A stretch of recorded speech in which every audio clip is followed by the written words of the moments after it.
अभी यूएनओ की एक रिपोर्ट आई है कि गाजा में लगभग 1 साल 2 साल के जो बच्चे हैं वो 14,000 मरेंगे 48 घंटा के अंदर। 40 लाख लोग भूख से मरे थे कलकत्ता में। देखिए, ना हम गाजा के हैं, ना फिलिस्तीन के, ना हम इजराइल के हैं।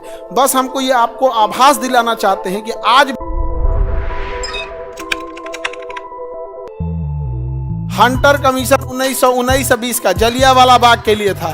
किसके लिए था? जलियांवाला बाग। इसने जलियांवाला बाग में जनरल डायर को निर्दोष बताया और कहा कि जनरल डायर ने जो किया वो ठीक था, उस समय की मांग थी, अगर नहीं करता तो जनरल डायर पे हत्या हो सकती थी। अरे बकलोलवा, जलियांवाला बाग में कोई भी हथियार लेकर नहीं गया था, कोई भी हथियार लेकर नहीं गया था।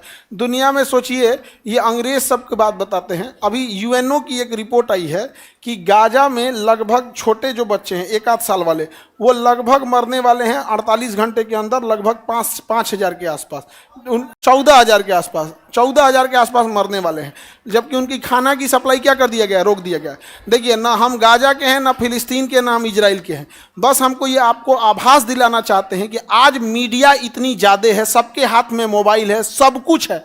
इन सब को देखते हुए 1 साल 2 साल के जो बच्चे हैं वो 14,000 मरेंगे 48 घंटा के अंदर। ये यूएनओ का रिपोर्ट है।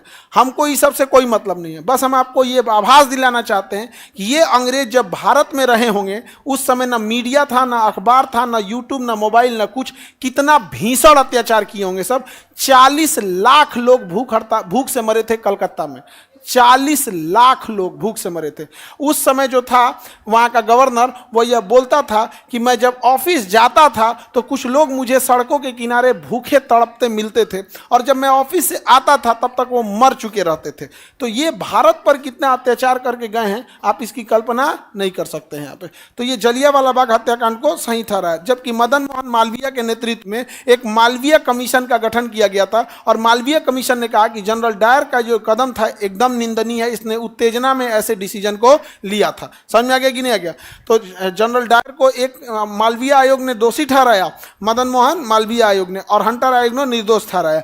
लेकिन बावजूद इसका ट्रांसफर हो गया इंग्लैंड में, और जब इंग्लैंड में ट्रांसफर हुआ तो जनरल डायर को सम्मान में तलवार दिया गया था, और उसको बहुत सारे पैसे दिए गए थे।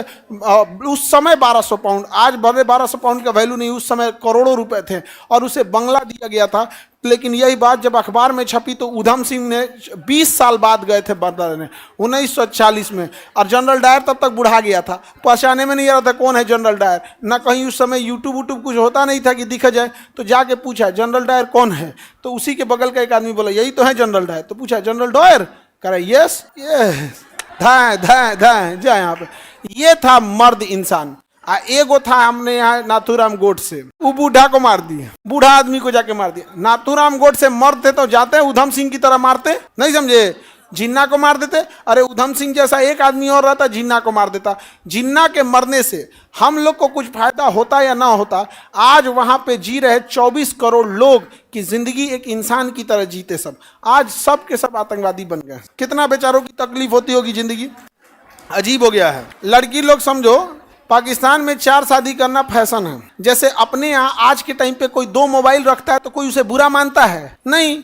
अब जैसे हम ही लोग के पास 2 मोबाइल है, पता है कि एक पे स्टूडेंट सबका कॉल आता है, जिनका सिलेक्शन हो गया है, जिनको कोई समस्या है, एक पे हम लोग से रिलेटेड रहता है यहाँ पे, तो 2 मोबाइल मजबूरी है। तो क्या 2 मोबाइल को कोई बुरा मानता है? इतना ही सामान्य बात है पाकिस्तान में 2 शादी करना।